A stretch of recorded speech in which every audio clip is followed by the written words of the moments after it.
we're 9 minutes late, folks. Sorry about that. It's Wednesday night, June, what is it, 19th today? I better look. It's the 18th, June 18th, 2025. This is show number 240. I am Jim Peters. Welcome to another edition of Jim Peters at Night. Our guest tonight is Dr. Gilda Carle, and we've been messing with her sound and video connection for like 20 minutes, but we finally got it, we think. So we'll find out. I just want to give you a quick rundown before we put her on, what we got coming up here. Thursday night, Jennifer Oliver O'Connor, our old friend, writer from redstate.com. She's joining us for, it's Juneteenth tomorrow, and I thought she would be particularly fitting to put on because she's an angry white woman, and she isn't. But that's my joke, and she loves it. Monday we have Michael McNamara. He's written a book called From Trauma to Joy. He's a former U.S. Marine. He served in Iraq, and so you might be able to guess what his book is about. Tuesday we got Salvador Litvak. He's a Jewish humorist and comedian, and God knows the timing could not be better about what Jews find funny. Just like, there we go. I'm just gonna come straight out and say it because they've been buoyed by their sense of humor for millennia, and so we're gonna find out why that is. So that's gonna be interesting. Wednesday the 25th, our old friend Larry Newman's here, bail bondsman extraordinaire and Bigfoot investigator, and I'm sure we'll talk about Bigfoot and all the people he's managed to capture via the bail bondsmanship, and also he will probably bitch about liberals as he usually does, and we find it very entertaining. I hope you do too. Thursday, the 26th, is going to be really interesting. L.A. Marzulli is going to be here. It's a guy I wanted to have on the show for a long time. He's a paranormal investigator. I don't know how many books he's written, 24, 30, about all sorts of stuff, UFOs, ghosts. He's done quite a few documentaries too. This guy's been very, very prolific. And so we're going to have him on the show talking about weird stuff. And we're taking calls tonight. The phone lines are not open. Holy buckets. Okay, hold on just a second here. You're going to hear the sexy little British woman. We're going to open the phone lines. Ready to connect. There we go. Click connect to show now. Okay, we're connected. You are connected as the host. Welcome, host. I'm the host, you not are you. now in the host room and can manage your callers from the call-in studio web interface. Okay, so the numbers on the bottom of the screen, 325-CALL-JIM, 325-225-5546. If you have any questions for Dr. Gilda, and I have a lot, so I'm sure that you might too. Anyway, let's put her on right now.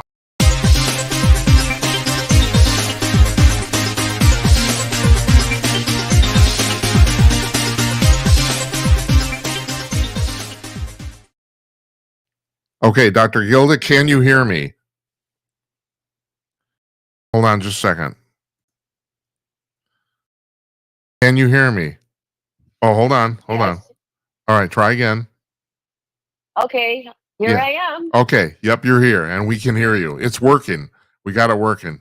All right, I didn't even have a chance to ask you. Your last name is pronounced Carl, right? Carl, yes, but the media seems to have dropped my last name. It's just Dr. Gilda. You've been around forever. I mean, and no offense, I'm not trying to date you. Don't remind me. Yeah, yeah. So you got your start on the Sally Jesse Raphael show, is that right? Yes, and Geraldo and so many every talk show that was around, I was doing. And those are the people of my generation, so I understand that. But I don't know if a lot of other people, younger people, would not know who those people are. But well, they will understand that 20th Century Fox came to me and offered me a pilot for my own TV show, syndicated TV show. So that was a big deal, and that was pretty nice. Did you like doing it? I loved helping people. We made some major progress, and most of the audience was female. And we made major progress in getting people to understand that being abused is not okay, getting them to understand that being locked in their homes by their husbands was not okay. Being beaten up was not okay. So for that, I was very, very happy to do that. I'm going to skip ahead here, but this is pertinent to your new book, which is called Real Men Don't Go Woke. And I had the cover I was going to put on the screen, but when we had these problems, Here, I took it off. So there you go. Right. That's the cover. You get on Amazon, and we will put a link up to it on our show blog. So you can go to jimandnight.com after we're done here, and you can order if you want. Okay. So of course, the premise of the book is that basically men have been emasculated. If I can sum that up in a word or a sentence, but conversely with that, and you just touched on this too, and forgive me, I'm not trying to make fun of the subject. My old friend Don Zorro was on Monday. There's a few people I have on the show like once a month, just because they're so damn entertaining. And he was on. He went on this huge screed about older married women, which of course I've been married. What did he say? Well, I've been married 36 years, and we both agreed basically. Congratulations. Thank you very much. But they're all pretty much alike. That's the thing. In what way? Well, you've touched on this in a blog post of yours, and this is what I want to address about the fact that men have a tendency to get divorced and remarried quickly or repartnered anyway. And my point is, yes. And he totally agreed with me. My point is why they're all the same. At least all the straight ones are. Well, a study recently was done, and it found that men need relationships more than women do. So there. Yeah. Does that surprise anybody? I don't know. It just doesn't surprise me. Not me. Not me. But I also know of women who look at the obits every single day to find out which guy has died and which guy is available and what they can do to find the man of their dreams who has just lost his wife. Yeah. And that brings me to my question, and that is, you're talking about, do we still have your sound there? Hello? Yeah, I'm here. Okay. All right. Okay. So the thing, there was that book years ago, and this also dates me too, but what the hell, I'm old. Smart Women, Stupid Choices. And then you were talking about your pilot about the women being basically beat up and imprisoned by their husbands or their boyfriends. Yeah. That's not smart behavior. I don't, so No. No, I'm not trying to make light of this, because the thing is, well, the women that we met on the talk shows thought it was very smart because they were in survival mode. They had never heard of thrival mode, which is a word that I invented, but they never heard of thriving. All they knew was to be involved with a man and survive. So, and is that because you need to be involved with a man at all costs? Is that the reason? Well, for many women, that has been the case. Do you think that has been behavior has been kind of unlearned or modified with newer generations? Are the younger women smarter? I think the younger women are smarter to some extent, but not necessarily so smart. For example, when I wrote this book, this is my 19th book. So I've been around the block. Yeah, I know. It's very impressive. I have to tell you, very impressive. 19 books. Well, thank you. But most of the other books, 2 of them were business books, because I also teach MBA students. But the rest of them were self-help books for women. And the editors always told me that men don't read self-help. So I said, okay, I listened to what the editors told me. But then I got a message. I was working with women again and again and again. And I wrote this one book called Don't Lie on Your Back for a Guy Who Doesn't Have Yours. And the women were telling me, and this is after I was a love doc on MTV. And the women were coming to me and saying, but I gave him everything. And I don't understand. Why did he dump me? I said, bingo. that's because you did give him everything. What did you give yourself?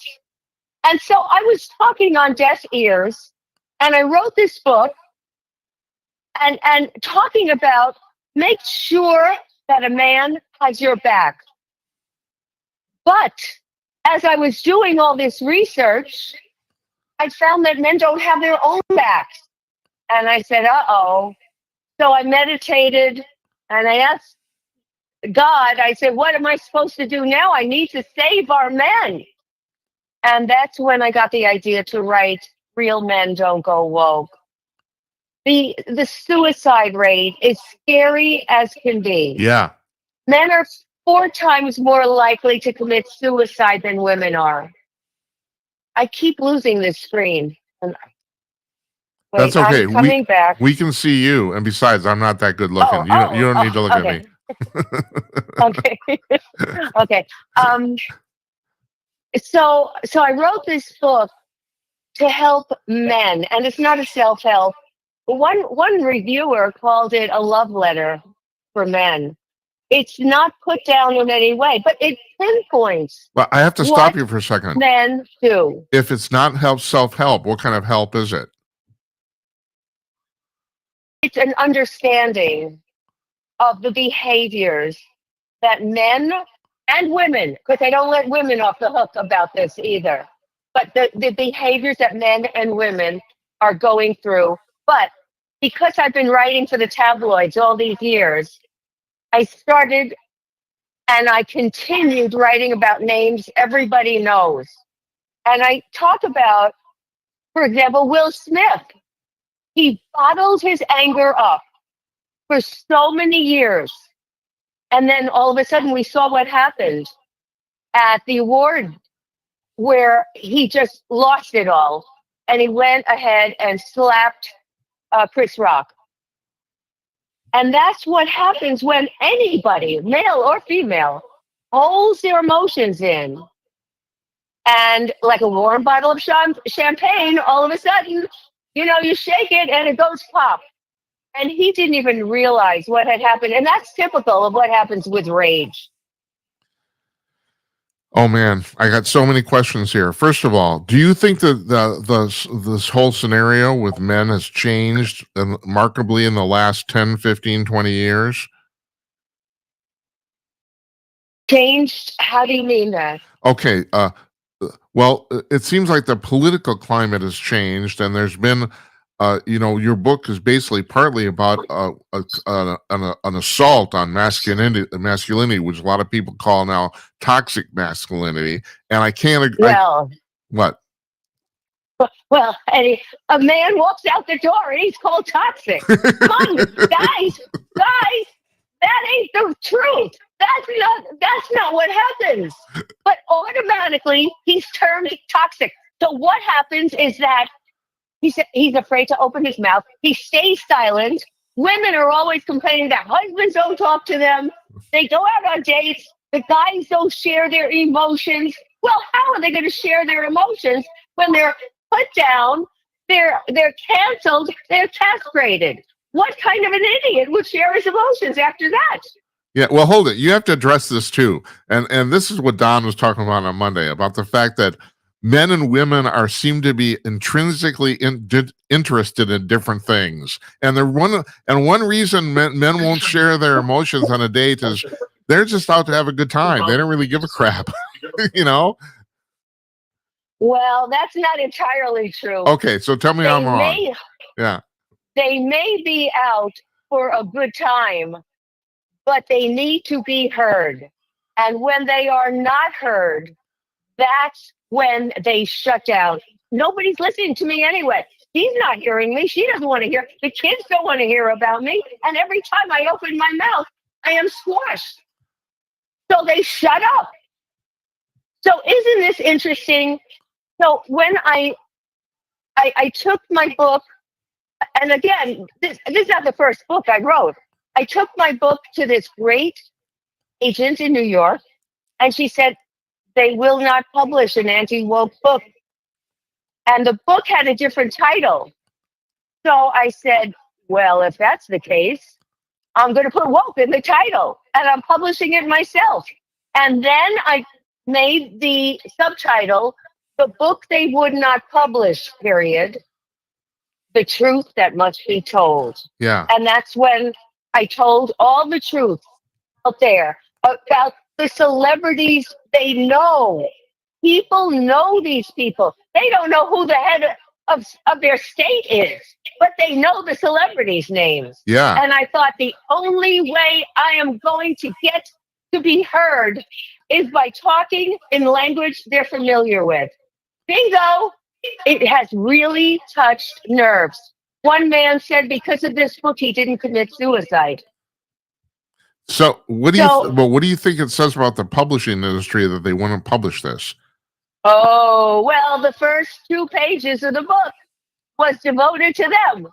And I exposed this nonsense because guess who is in charge of the publishing and our freedom of speech? It's women who are woke and they're in their 30s. They are the editors. Yeah. And guess what the men are doing? The men of that age are moving toward conservatism. No shit. No shit. That's right. So the women, now I do counseling on my website, drgilda.com. I do counseling on my counseling on my television show. Go ahead. Yes, you do. Yes, you do. So the women are all coming to me and saying, I can't find a guy. And I'm saying to the women, how are you going to find a guy if you keep canceling him and castrating him? What do you expect? Yeah. So honestly, what do they expect? It doesn't make any rational sense to me. I don't understand. No, it makes no rational sense. They think that Prince Charming is going to pound through their door and rescue them from what? We don't even know. All right, I'm going to run let me run a theory by you, because this is where I think this has changed in the last 20 years. I would say, and I'm trying, this is equilibrium here. Women and men are crazy at different parts of their lives. Men are crazy in the first part of the adulthood because they're literally, if you don't mind my using a little vernacular, they're run by their balls. You know, they're thinking with their penis, and men do really, really stupid things just for, you know, just for, be blunt, just for vagina, right? Okay, so men. And you think that's only at the beginning of their life? Well, no. Get out. Okay. All right. Hold it. Just a second. Okay. They can be 100 years old and they're still looking. So for right. pussy. You tell me if you disagree with this. So that's my point is going to be, by the time they get around 50 and their sex drive starts to wane, their mind clears up a little bit. So they become all right. Well, All right. You tell me, am I wrong? Then they see the doctor and he gives them testosterone, and then they think they're Mighty Mouse. But what they don't know is that the women are also taking testosterone. Oh, are they in for a shockaroo? Oh my God, I'm full of shit.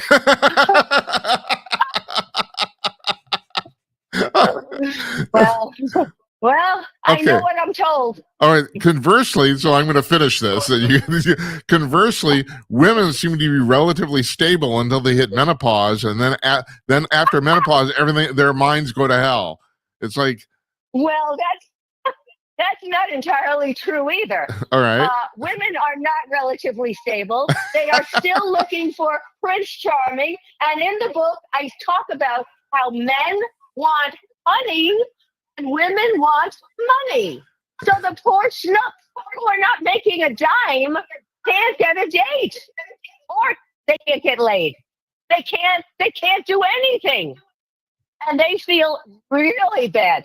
So what do? They join the woke generation, and that's where they have no spine, no voice. They don't speak up, and women, the ones who like using silly putty. Women love that for 2 minutes. And then they're on the phone with me. Dr. Gilda, what am I supposed to do? I can't find any of these guys. And they're not men. Well, what do you expect? You did it, ladies. Well, you know, and you actually addressed this in some blog post or something I read where you were talking about. Oh, I addressed it all over the place. No, you're talking about temporary satisfaction. And that's that's kind of a big deal with me personally, because that's a real problem among humanity. People have a tendency to gravitate towards short-term satisfaction without thinking past, what's going to happen next. Well, they don't realize that they're asking for the moon and they can't even get out off the ground. I mean, everybody wants more. That Right. 4-letter word has taken over everything. Right. When is enough? You tell me. I don't know. When are your breasts big enough? When is your penis big enough? Yeah. I have a friend who's doing penis enhancements. That is the only answer to making you feel whole. You've got more than a problem with your penis. Yeah. Oh, yeah. I want, in my mind, I want my penis to be about as big as a Lincoln Continental. That's how big it should be. And you are not alone, sir. No, I'm not. I know that. I know. No, we're crazy humans. We're nuts. We are nuts. But we have also been believers in Hollywood, smoke and mirrors. And if you have a bigger car, if you have bigger breasts, if you have a bigger butt, thank you, Kardashians.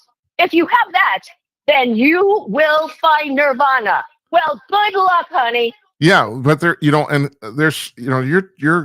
you're addressing something here that I think is really positive. And I'm going to use women as an example just because I'm the observer, but I'm sure there's a male correlation about the fact that, getting back to that thing, smart women, stupid choices. And then you talk about and this really bothers me, Gilda, about the fact that you listen to women and they're always talking about how beautiful they all are. And let's face it, half of them aren't. And then most of us are not so beautiful. No, that's we take right. Up our makeup and we just look like anybody. That's right. And the thing is, there are a few of us, a tiny percentage, that actually are that beautiful. I've actually known some of those people, and the thing is, and yeah, they have an advantage over the rest of society. They do. And people, that's what you think. That's not true. Well, okay. Go ahead. They have a superficial advantage. But when we get older, our beauty fades. Yes. And then these models, I have worked with a lot of models, and then the models look around and say, oh my God, is that all there is? Yes, that's right. Well, a wise woman, I think, would know that was coming, but most of them do seem not to. It's like, No, you never think you're getting older. Okay. I am. No, you don't think you're going to get older when you're 16 or 17. Yeah, that's true. You think you're always going to have perfect skin. That's true. Perfect everything. And that's not the truth. Yeah, I was in my 20s. I had the privilege of dating a professional model who was literally one of the most beautiful women on the planet. And she is now 77. And she kept her looks till she was 70. I found that pretty amazing. But the reason I bring that up is because I'm really amazed at how well she dealt with basically the losing her looks. You get older. That is incredible. Yes, it is. She's one of the minority. She is. I know, and that's actually the reason I brought that up. It's like she's been very, very well, for lack of a better term, stoic about it. But I can't.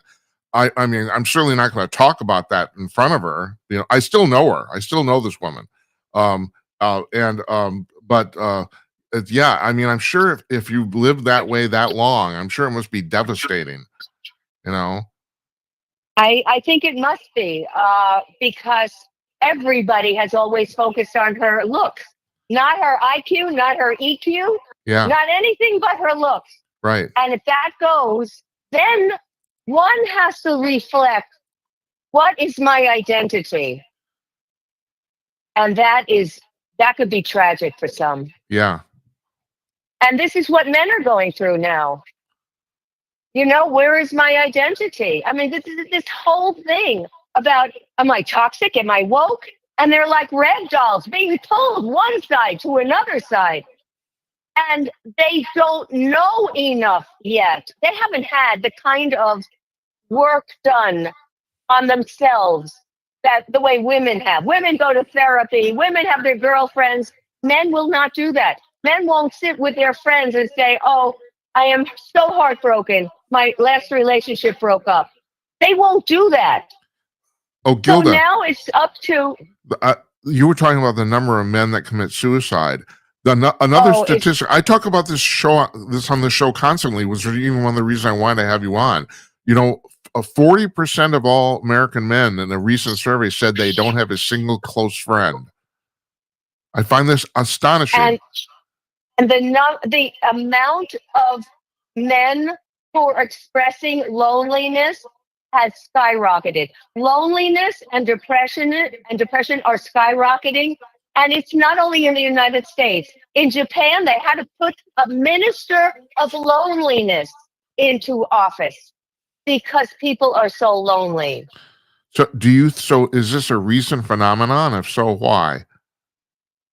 Well, it's recently captured in the stats that we know.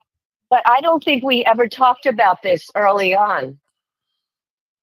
So let's talk about it right now. What do you think is the base cause of this? Well, I think, again, it has to do with the nucleus of who we are, and that's our identity. If the whole world is calling you toxic, and I see 10-year-old boys committing suicide because it's already filtered down into their gut that they are worthless. A girl doesn't pay them any attention. A bully picks on them. My life is over. I might as well end it all. And I had a book signing. I live in Scottsdale now. And I had a book signing for Real Men Don't Go Woke. The place was mobbed. And I talked about male suicide. And I talked about suicide filtering now down to men. And people looked at me like I had two heads. Everybody left into their fine lives because Scottsdale is a beautiful area to live in. And the next day I heard from a woman in tears. Her best friend had just lost her 13-year-old son who had committed suicide while we were at the book signing. Oh, God. She said this could not have been more perfect as an example to tell people that this is what is happening, guys. It brought it home. That is so tragic. It's And unbelievable. with everything to live for, and here is this young boy living in one of the most beautiful areas in the whole United States, and he ended it all. 13 years old. Well, you'd agree with me. tra- It's hard to tell a 13-year-old kid that their life isn't always going to be that way. That's the real tragic part about it. Well, if Hollywood is painting everything in smoke and mirrors and everything's going to be wonderful, la-di-da, you can't have any pain. You can't have any wounds. And yet, good parenting today would necessitate telling our kids that, it's the bad times that make you stronger for the good times. Do you think social media has played into this at all? Oh, yes. So much, so much. We know that Instagram has been affecting women, but now young boys want pec implants and penises that are larger than life. I mean, they can't have enough musculature. And, it's horrifying because everybody is comparing themselves to magazine covers. One young woman said to me, I know I'm cute, I know I'm pretty, but I don't look like the magazine covers. And I said, honey, I have worked with these models. These models don't look like the magazine covers. They have 14 pounds of makeup on their faces. Right. And a bunch of lights. and lighting. I have a bunch of lights in the studio just to make me look like 10 years younger. Well, you know the deal. Of course. I do. Yeah, I do. And there's also the very famous quote by Cary Grant where he was, in his later years, he was a business executive for Revlon, and he was at he was at a conference, and he asked, so he was supposed to sign in, and the woman said, "What's your name?" She said, "My name's I'm Cary Grant," and she said, "You don't look like Cary Grant," and he said, "Madam, no one looks like Cary Grant." I love this. Well, you see, I try to tell these young girls that some of these images on these front covers are computer generated Yeah. anyway. They are not real people. Right. All right. Now you have to explain something to me that I've always wondered about and never, I don't understand. What is with the insecurity of young women? It seems like it's almost like they're born with it. I don't understand it. They live for the mirror. I have 15-year-old triplet nieces. So I don't have it once. I don't have it twice. I have it 3 times. It's always, oh, how do I look at Gilda? Oh, let's take another picture. It's the cell phones, it's the selfies, and it's the makeup and skincare that they're interested in. Because they've been fed this from all the social media and all of Hollywood, and everybody is supposed to be perfect. Hypothetically, if you kept your kids away from television and movies and social media, do you think they wouldn't think that way? Or is it just something that's intrinsically built in? Good luck. Good luck. Well, that's right. I know parents Hypothetically. who I know parents who have said, no, you're not on social media. You cannot go on TikTok. You cannot go on Instagram. And then they go to their friends' houses. Yeah, right. So they know about Instagram. They know about TikTok.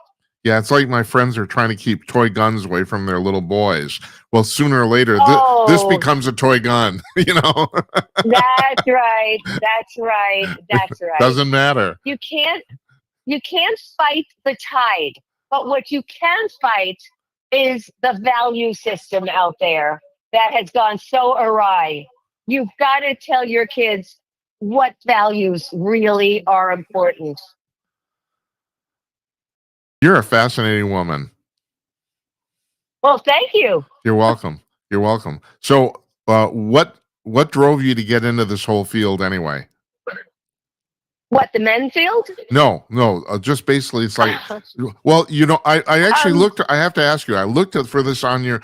It does say on your website that you're a quote unquote psychologist, but you seem to be so much more than a psychologist. No, I'm not a psychologist. Oh, no, my PhD is in educational leadership, because when I graduated from college, I was all of 20 years old, and I was teaching in the South Bronx, and that's what gave me my moxie. I was called on television. I was called the Judge Judy of relationships, and so I learned from the kids about street smarts. And then, and what I wanted to do was become a principal and a school superintendent. I was too young. At the point at which I had gotten my doctorate, I was all of 30. Nobody would hire me. And so I became a college professor, and I did that, and then television discovered me. But in between that, I took all those street smarts, and I was in corporate America on Wall Street to Main Street, teaching major corporate executives in how to do street smarts without getting shut down. So everything we learn at the very start can be applied. If you look and you look at your background and you see what the positives are that you got from your life. So I bet they brought you on Wall Street. I bet they brought you into the corporate realm because the single biggest problem that I foresee when it comes to like corporate branding is authenticity, and they're always trying to fake this shit, and when you fake it, it never works. You cannot say, and that's why they kept bringing me back, because I'm so real. I don't do scripts. People are saying to me, well, you know, you could do this, you could do this, you could do. You remember this? You remember the show Billions? Dr. Wendy Rhodes, who was a performance coach? No, actually, I don't. She Sorry. went in. Okay, this was on Showtime, Showtime or HBO, I don't remember. And she was in the corporations, heavy duty men, all men, who were cursing and drinking and drugging, and they were making billions. And so their corporations loved them. And so she was the shrink who went in and talked to them straight talk, just like I did in corporate America with South Bronx Moxie. And they heard it and they listened. And suddenly the bottom lines were improving. Yeah. You're talking about men who are making money and now they're making more money. Isn't that the truth? Yeah. The bottom lines, every time there was a problem with the bottom lines, they would call me in. And it was so miraculous. And I remember when I was selling one of my programs to one corporate executive, he said, I said to him, everybody's going to come in and feel so much better about themselves. He said, well, I don't give a damn how they feel about themselves. And me, with all moxie, said, oh, yes, you do. He wrote me a 6-figure check, and all of a sudden, the bottom line started improving. Every division in that company asked me to do the same for them that I had done for his department. So what? But I knew that I knew what I was talking about. What do you think about this thing with Dylan Mulvaney and the Bud Light scenario? It seems to me like one of the stupidest things ever. What was that? It was what part of it do you ask me if I think what I think about? Okay. All right. Well, let me ask you. So first of all, there's the woman who made the decision to do this. Like, what's she thinking? Well, if she's a woman, I don't know what she. I don't know. Just a second. I just want to point out to the viewers, you said that. I didn't. And I can say that because I am a woman. That's right. See, I can get away with a certain things that you guys can't get away with. That's right. I know that. I know that. Matter of fact, I had this discussion with Bo Dietl at Fox News when we were having some party and we were at the bar. And I said, you say things on air that I wouldn't dare say on Fox News. And he said, what are you talking about? I said, Bo, you cursed the other night. You said, blah, blah, blah. I said, yeah, I guess I did. I said, I couldn't get away with that. Well, just the way that is now, especially with this book, Real Men Don't Go Woke, I'm getting away with a lot more because I'm telling the truth. And everybody knows I'm telling the truth. Right. You know what? I recently was made spokesperson for the International Council for Men and Boys. I was going to ask you about that. Did that come from writing the book? I wrote the book, and then one of my friends said, did you ever hear about this organization? And I said, no. So I went to a few of their meetings, and I spoke up, and they couldn't believe this. Who was this woman? And they were mostly men. And I said, and let me tell you something, guys. This and this and this is what's happening to our men. And then the president of the organization said, would you do interviews for us? And here I am talking to you, Jim. Yeah, it's pretty cool. It's pretty cool. But let's get back. I really want to get back to the Bud Light thing. So now, I mean, maybe you don't want, if you don't want to like, badmouth another female executive, I understand. But my thing with this is that she wanted to dump. I'll badmouth anybody who deserves it. All right. Okay. You've already got a pretty stable, audience or customer base there, right? I do. Right. I do. And well, she did too. And so why would you you're literally like throwing them away for a segment of the populace that's, regardless of what you think, is really, really small. That's the part I don't get. You're not talking about Dylan Mulvaney now. Yes, I am. I'm not. You're talking about the marketing executive. Well, yeah. Who lost her job. That was the stupidest thing in the world. But you know what? That's what I'm point. I am teaching MBA courses. Why wasn't the president let go? She was let go, but they found another job for her in another company somehow. Yeah. But she was let go, and her cohort, who is male, was also let go. But understand, the people who should have been overseeing this company, was it multi-billion-dollar company, right, were out to lunch. And then when the president was asked about it, he knew nothing about this. And I swear to you, I've said this many times in my MBA classes, this should be a case study in Harvard Business Review. He was out to lunch. He didn't know when the media said, "How did you do this? How did this happen?" He didn't know. And ultimately, he still has his job. Yes, he does. Now, if this were my company, he'd be out on the street. You know, I learned a lot. I was in New York when Donald Trump was running his empire. I learned so much from that man. Yeah. There was one time when there was a little bit of water. He was showing people around at Trump Tower, and there was a little bit of water, a little puddle in the middle of the floor. And he stopped what he was saying. He said, "Who is responsible for this?" So this poor custodian comes out and says, "Oh, I'm sorry, sir. I'm sorry." He said, "Get this cleaned up immediately." So he got it cleaned up, and then he said, "You're fired." And you say, "Oh, this poor custodian, blah, blah, blah." But you know what? Donald Trump would have had his neck on the line had somebody slipped and fallen.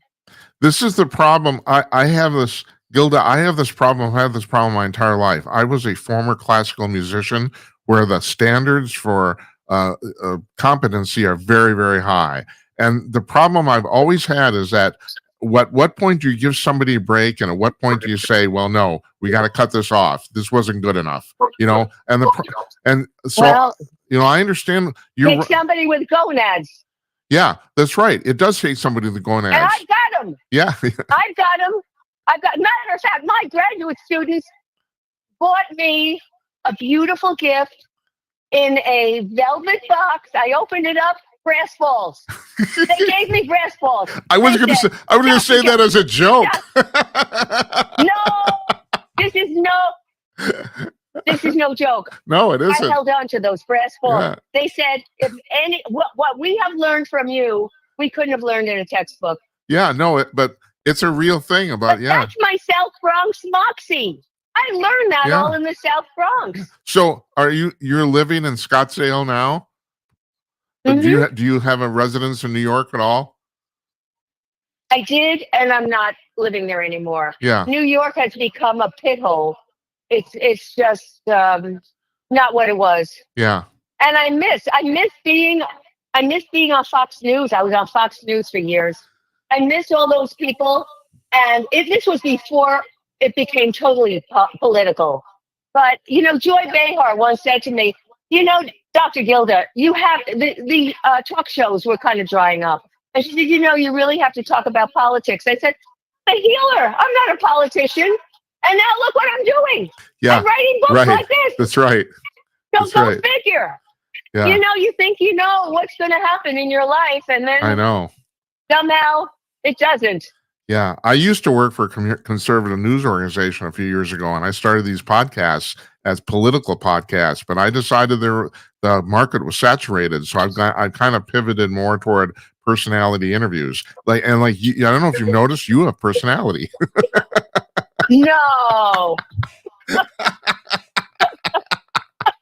You know, I was married to a man once who heard me on radio. I was a baby. I was in my 20s. And he said, "You know, you ought to stop laughing so much on the radio shows."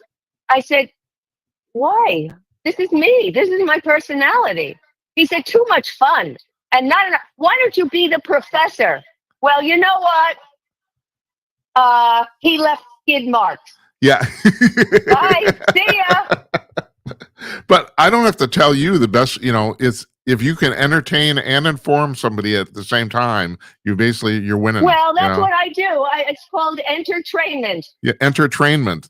I'm going to use that if you don't mind. I'll credit you. Okay. But yeah, entertainment. Okay, thank you. That's good. That's really good. That's what I call it. Because if we're not, I'm an educator. If we're not imparting information that people can use, that they can use after you're gone, then you're not doing your job. But if you're not making it entertaining, because we're all in competition with TikTok, then you're still not doing your job. Yeah. Yeah. By the way, have you been on TikTok yourself? Have you ever gone on there and looked? Yeah. I'm on TikTok. You will see me. It's amazing. I'm on TikTok. I'm on everything. TikTok and X and LinkedIn. I have almost 50,000 followers on LinkedIn. That's pretty impressive. That's a lot. Well, that's because partly it's like you have a very professional thing going on. That's kind of a professional environment. Well, it's professional, but it's all entertainment. Yeah. And if you go to my website, drgilda.com, you'll see what it's all about. I mean, life is all about strategy. I follow Sun Tzu and all of his tenets. And with that, I put in the tabloid news. And you know what? Guys have said to me, oh, when I heard Howie Mandel, some other famous names are all depressed, I felt so much better because I've been suffering from depression for so long. Now, if I had just said, the guy down the street is depressed, that wouldn't have hit it. Right. But suddenly, these people, these icons they see on TV are depressed just like they are. Oh my God. I have to take that to heart because Dr. Gilda's right. First, you're depressed, you hold it in, and then you commit suicide. It's got to end. Yeah, it does. It does have to end. You're right, because it's just unbelievable. The whole thing's unbelievably tragic, and we're a human species, and we're not stupid. We're not supposed to be anyway. You know. Well, we're not. Men in particular will not ask for help. You know, this hurts me so badly. I say to a guy, listen, why don't you go for some counseling? I don't need counseling. I don't need this. And the people who I counsel are heads of countries, heads of organizations, and heads of households. So I run the gamut.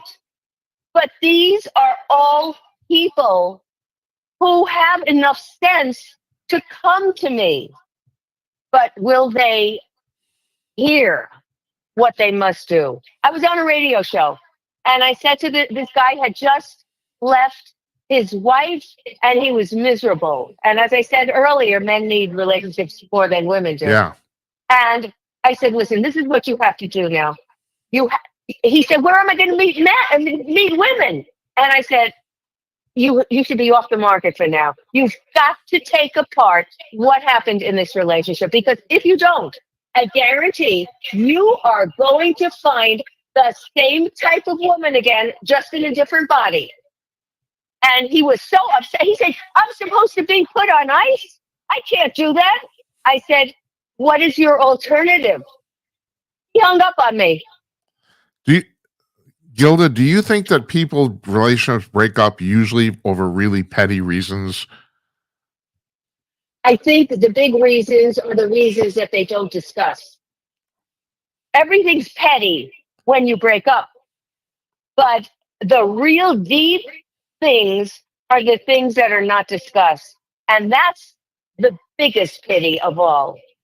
If you cannot be real, and I said real men don't go woke, but real women have to give men their space without telling them, oh, that's not right. You feel that?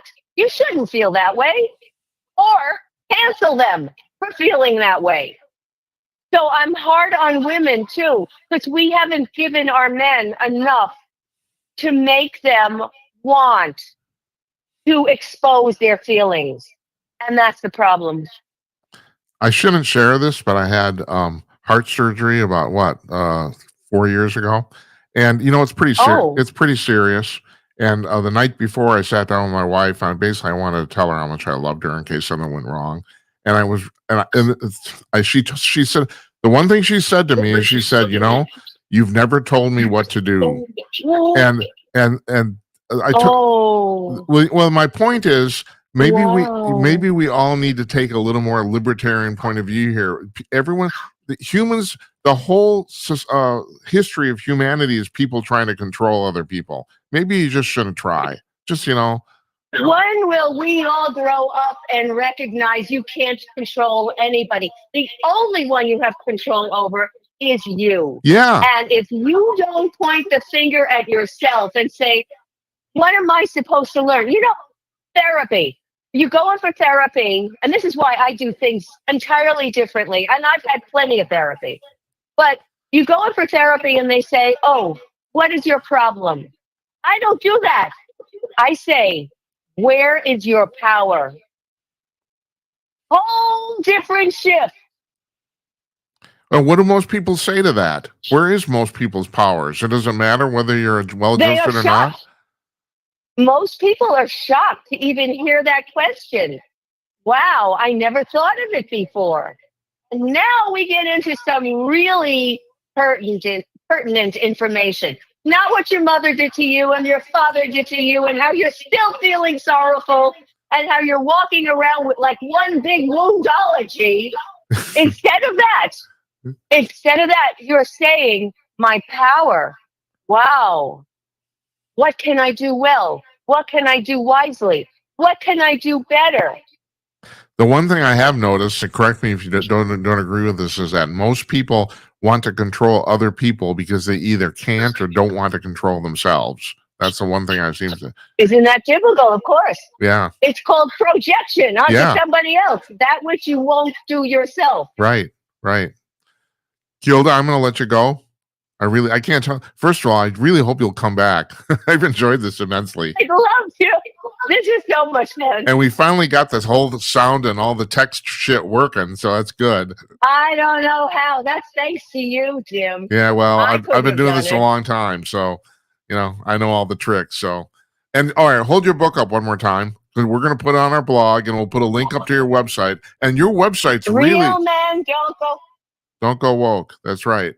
Your website's really fascinating. It is. There's a lot of stuff there. Thank you. I'm you. glad you keep your blog up. A lot of people don't do that, and that's pretty cool, because that's a lot of work. Everything is a lot of work. Everything's a lot of work. Keeping up the social media, keeping up the blog, but if I don't talk to people in need, then I'm a fraud. Yeah. And nothing about me is fraudulent.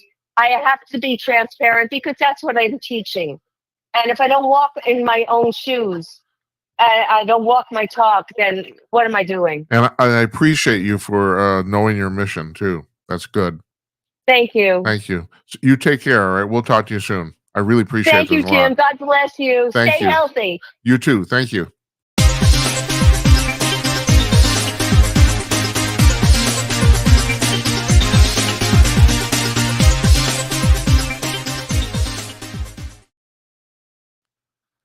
That was Dr. Gilda Carle from Scottsdale, Arizona.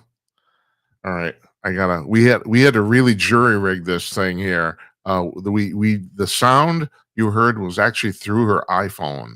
Believe it or not, it was not through her camera or through the mic or her mic or whatever. We had to.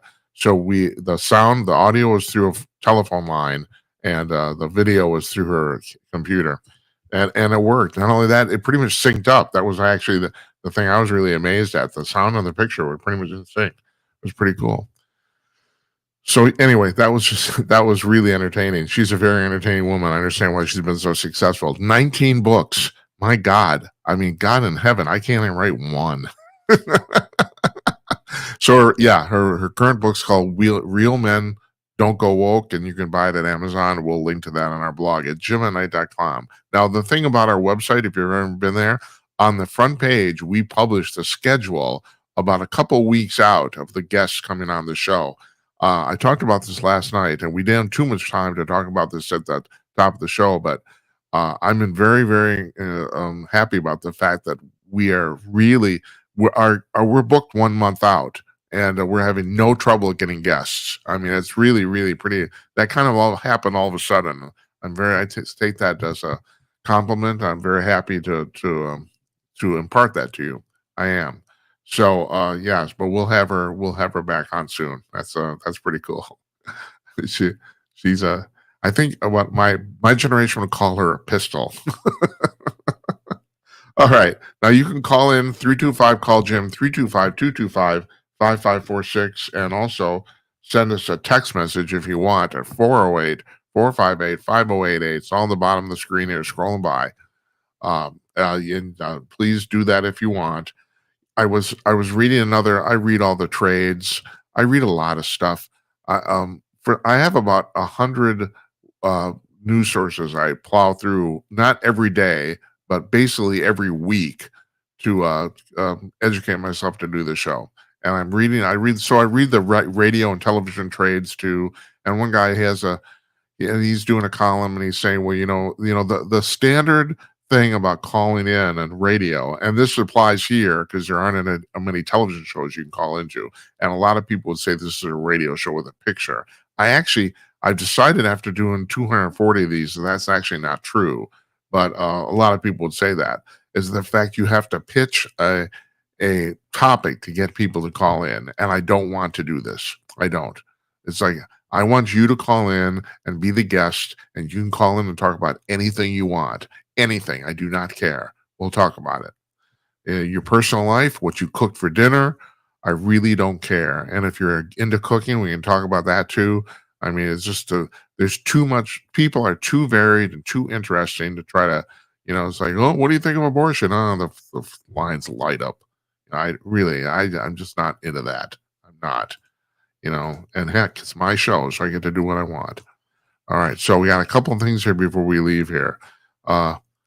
First of all, there's a survey done in the UK that came out today about how many people in college use AI to cheat on their studies and exams. It's huge. It's enormous. And the people who did the study estimate only 10% of the people who are actually getting caught. Only 10% of people are actually getting caught. So even the 10% is enormous. It's unbelievable. I don't know. And so Mark Beckman was supposed to be on the show last night. He did not show up. I still haven't figured out. Still don't know why. But we've had people on the show about AI before, and we'll continue to, because I find it a really fascinating subject. The thing is, people's thoughts on AI are all over the board. A lot of people think it's going to literally destroy humanity, and a lot of people like, no big deal. You run the gamut. But my thing has been that I think that, and they alluded to this in this article too, cause and effect, really interesting. But I think that it's going to lead to some massive unemployment in the next 20 years. That's what I think. And when this article, they said that some of the students they talked to, their justification for cheating is they said, well, AI is going to take my job anyway, so I might as well just use it to get ahead. I don't know, but we got a problem, because now in the next 2 years, they figure that these AI large language models, that most of them will end up being smarter than any person on Earth. And I've talked about this before, but it bears repeating in case you've never watched a show before, about the fact that most people in this field do not think, and it depends how you define these terms, but they do not think that AI will become sentient or conscious or will have a soul, that sort of thing, But that's different from intelligence.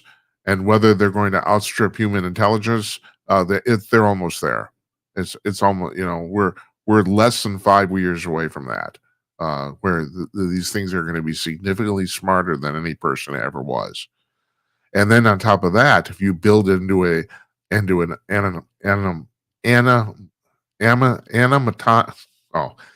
robot, if you build it into a robot, like a humanoid robot with arms and legs and it can walk around, at that point you even have somebody who can do physical labor. Somebody, it's not a person, but it's not going to complain. It's not going to want a vacation. It's not going to want a raise. It's not going to want anything. It will just simply, it's a slave basically, but it won't care and it won't know because it's a machine, but it's still smarter than anybody you could hire. And that's scary. That's really scary. So, and I've already said this too. I think in a lot of ways, college degrees have already become worthless. First of all, especially bachelor's degrees, basically you put in the time, you get one. That's all there is to it. There's virtually no one is denied a bachelor's degree. Now, that said, I have a nephew of mine who was kicked out of a major university because his grades were too low. And then you think about how little this happens. Well, my family's special. What do I say? Yeah, but it's true. It hardly ever happens. That hardly ever happens, especially for bachelor's degrees. and masters too. Now, doctorates a little bit. There are people who have been denied their doctorates for simply not doing good enough work. That does happen. Not very often, but it does happen. But when it comes to bachelor's and master's degrees, basically you put in your time to get one, which means that anyone can get one. If you have enough money to go to school and you put in the time to go, it doesn't matter. You might end up with D's and F's, but you will still get your degree. And so, if that's the case, what does that say about you? Nothing. It's what I call the National Enquirer effect. This goes back to the 1980s. In the 1980s, the National Enquirer tabloid, which barely exists now, but pre-internet, magazines and tabloids were big deals. In the 1980s, the National Enquirer decided it was going to start doing some really serious investigative journalism, which they did. But the problem was the rest of the magazine was full with gossip and crap and lies. And so then the question becomes, well, how do you know what to believe? And you don't. You don't know what to believe. We don't know whether the National Enquirer was lying about what's going on in the White House or not. We have no idea. Now we have a mainstream media that has the same problem, very similar problem, because they've been lying for the last 4 or 5 years about everything politically so much that now people just don't believe them anymore. I've said this, and Dr. Gilda was alluded to this about the fact that Fox News's ratings or viewership is 6 times what CNN's is. Not 60%, 6 times, 600% bigger than CNN's. Because there's a perception that, and I won't say they didn't lie, but let's say they lied way less. That's a better way to put it. So people have figured that out. So I don't know. Interesting stuff going on here. But yeah, students in the UK have been caught, and I'm sure the students here in the United States are doing it too.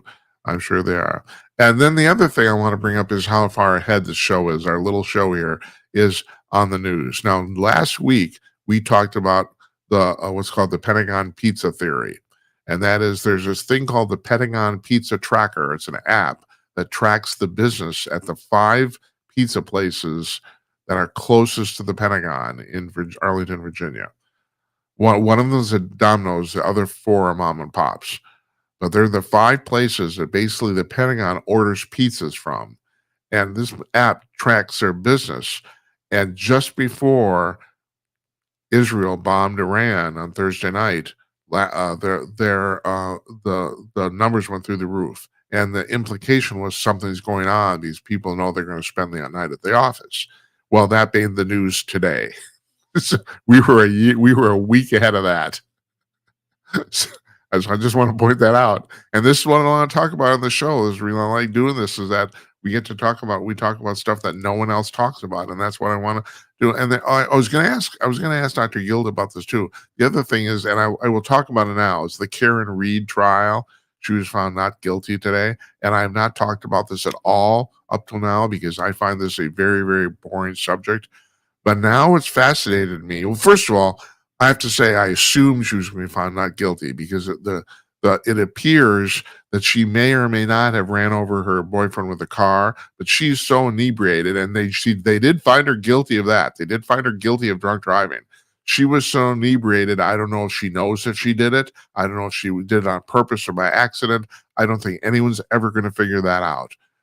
She says she didn't do it at all. I don't think she knows. I think she was so drunk it didn't matter. And the things you're talking about beyond a reasonable doubt, well, that's plenty of reasonable doubt. And for that reason alone, I thought she was going to be found not guilty.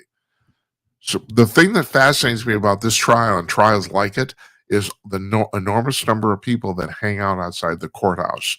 And one of the reporters for Fox News said there were people there that were it's not just that they were there for the verdict. There are people that were there for every day of the trial. And, where do people have time to do this? It's like, what is your life about if this is what you're going hanging out in front of trials, with signs for a verdict? Either way, I mean, does it even matter? And then the Fox reporter also said that some of these people were at a previous trial, which was a mistrial. It's like, really, seriously. And we're talking about, I don't know what it was on an average day, but today it was obvious there were hundreds of people out there. And it was, once again, I think this woman got a little attention because she's kind of hot. I mean, I don't understand any other thing. Otherwise, she just seems like just an ordinary person. Kind of seems that maybe has her shit together a little bit. I don't know. She was obviously drunk out of her mind that night her boyfriend died. So that's obvious. And not only, like I said, they found her not guilty of murder and, all the accounts regarding hitting him, but they found her guilty of drunk driving. They did find her guilty of that. Apparently, she was sentenced to 1 year of probation for drunk driving. Yeah, she was drunk. So, but anyway, that's the reason I bring this up is I'm just fascinated by the number of people who hang out at this stuff and where do they get the time? It's like the same people that went to the No Kings rallies this last Saturday. Like, what point are you making? Well, the point is people are peacefully protesting, but in contemporary society, people are doing this now to try to make people think that there's a majority of people that the idea is kind of to flood the media zone with all these pictures of all these and supposedly nationwide there were millions of people that did show up for this, millions. Now I need to point this out though, every single survey said that as far as their opinions politically about what's going on, they're in the minority. Every single one. These people are in the minority. They're trying to convince the public through the media that there's a majority of people that think this way, and there isn't. Simple as that. You can go on, you can talk to your blue in the face. The one thing about Saturday is that with only a couple exceptions, they were actually peaceful protests, and God bless them for that. That's good. This thing in and that was the exception. Los Angeles, still more violence, still more looting. That was one of the very few exceptions on Saturday. And doesn't it bother you that the media and local politicians in LA are still trying to convince people, oh no, this isn't violence. The whole mostly peaceful protest thing, from George Floyd in 2020. And you got cars that happened to CNN twice, where they had reporters standing in front of burning cars saying, "Oh, this is mostly peaceful." Yeah, and people say, well, maybe it was mostly peaceful. It's like those people in LA saying, well, you don't understand. The whole town is on fire. Well, no. First of all, physically, it's a very, very large town. Okay. And even I live in Minneapolis here, and the George Floyd riots didn't come even close to my neighborhood. It was just another day here in the house. It was. But that doesn't mean there isn't shit going on. And the thing is, all that shit is bad, It's just when you're starting multiple cars on fire, lines of Waymo taxis, it's like, oh, Jesus. At any rate, that's why people protest now, is to convince people that there's actually more people that think what they think there really are. It really is. I can't tell you in George Washington's day, I think people did it to actually demonstrate how many people, it was a legitimate demonstration, which I suppose where the word comes from, of how many people agree with a certain side. Now it's to convince the media and the general public that more people think that way than really do. That's my personal opinion, and this show runs on my personal opinion. And that's why I do it. And that's also why I don't post to social media. You want to know what I think? Tune in. That's what I think. Okay. All right. And finally, this is really weird. And this is from Coast to Coast AM. And I don't listen to Coast to Coast AM, but it's the Art Bell's whole show now. It's hosted by George Norrie in the middle of the night. It's on like 700 radio stations in America in the middle of the night from like 1 to 5 a.m. Eastern. But they ran a story that in Texas, a man discovered without that he married, that his ex-girlfriend married him without his knowledge, and it's legit. It's a legal marriage that she finagled this. And let me tell you how she did this. Okay, she said, "Excuse me." Well, he found out about it because she sent him a package, including the marriage certificate. So, and he's like, okay, how did this happen? It happened because, all right, this is I read this. I understand this, but I gotta read this to you. All right, the ex-girlfriend somehow convinced a pastor to give his proverbial stamp of approval on the paperwork because they had filed for a marriage license. So they had to they had a filing for a marriage license, but they didn't get married. They broke up. But the marriage license, what do you get? 60 or 90 days? I suppose it depends on what state it is, to actually fulfill the license. Okay. But she convinced the pastor that to put his stamp of approval on the paperwork without the man being there, much less knowing about it. And then she filed the license with the county clerk, making their wedding official. And she got arrested for third-degree felony stalking. But the marriage was official. They were married.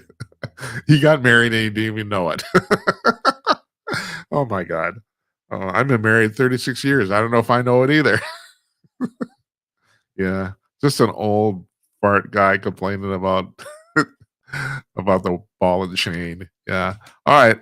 I'm going. We're done. I want to thank Gilda Carle, Dr. Gilda Carle, for coming on here. That was very, very entertaining. So tomorrow night, what do we got tomorrow night? Hold on a second. I can't remember. Oh, Jennifer Oliver O'Connell's here. Now, she writes for Red State. She also writes a Substack blog called asthegirlturns.com. And she's going to be here for Juneteenth. It's actually Juneteenth. Now, for those of you who don't know, Juneteenth is a legitimate national holiday. It's the day in it was July 19th, 1965. No, 1865, when the last people, slaves in the United States, which were in Texas, found out that they were free. That was so. In other words, at that point, the entire country was notified that the Emancipation Proclamation was in place, which was signed on January 1st, 1863. So it took a year and a half. There's no media. It's like you had newspapers, and newspapers they travel by train, if anything.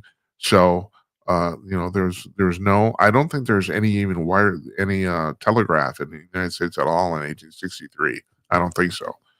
But yeah, so it took a year and a half for word to get around. So that's the day that the last slaves in America found out they were free. And you couldn't do it on January 1st, 1863, because that's already a holiday. It'll just get lost.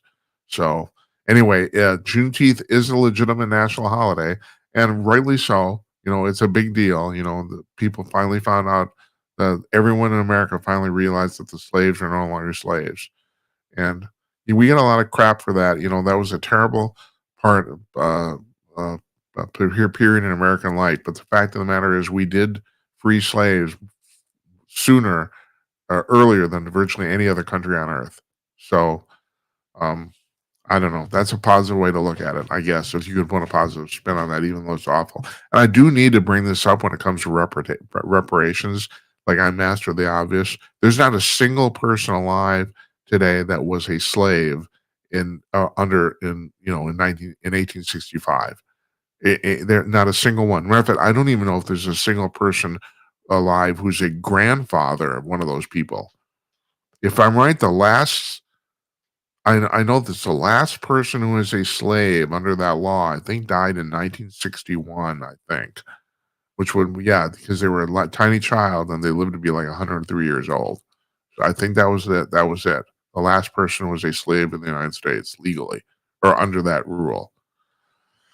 So yeah. We're going to talk about that with her. And she's uniquely qualified. She is a black woman. And I tease her about that all the time. I tease her about the fact that she's an angry white woman.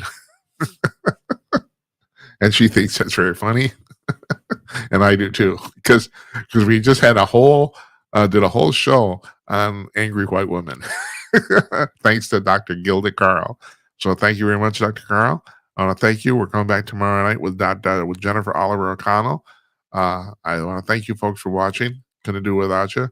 Good night, Uncle Donnie, wherever you are, and good night to you, wherever you may be. We'll see you tomorrow night, everybody. Thank you.